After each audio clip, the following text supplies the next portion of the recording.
So, as I was saying before I was so rudely interrupted, so I know the vertical asymptote, of course, is at x equals 1. So I'm going to plot that in. And back to that whole issue of the horizontal. So remember, I have to look at the degree of the numerator, which was degree 1, and the degree of the denominator, which was degree 1. And so if they're equal, then it's the leading coefficient, which is a positive 1 right here, over leading coefficient, which is negative 1. So positive 1 over negative 1 means my horizontal asymptote is y equals negative 1. So I'm going to draw that in. I plugged in 0 for x to get the y-intercept, so that's up here. And I'm going to make a quick table of what's happening to the left and to the right of any vertical. So of course I already knew what happened when I plug in 0. I got 2, and so I have that dot up there. And so that means the sheep are trying to escape. Oops, I missed the 2, but pretend I hit it. Are trying to escape down here at this fence and up here at this fence. And then since it's 2, negative 4, ooh, that's way down here. And again, sheep's trying to get out of this fence, that's not working, and then he comes up and he walks along this fence, that's not working. So it'd be nice if I could make it nice and smooth, but you can on your paper.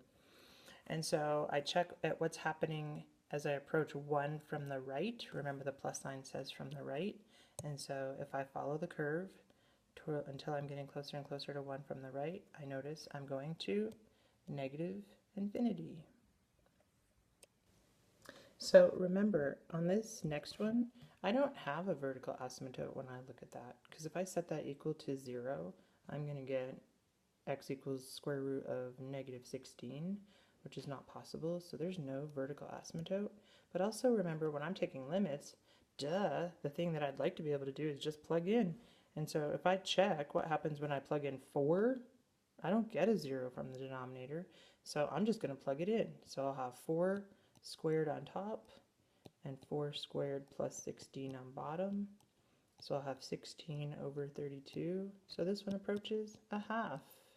They always try to trick me when they give me quadratics. Make sure you're checking substitution first.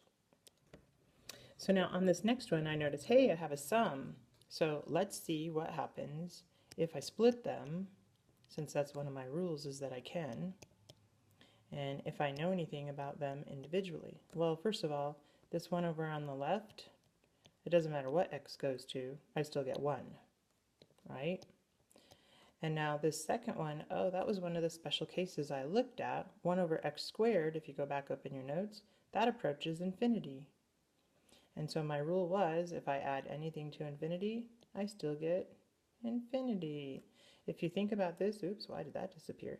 If you think about this, really I'm just taking this parent graph and I would be shifting it up 1 because that would act like a plus k at the end.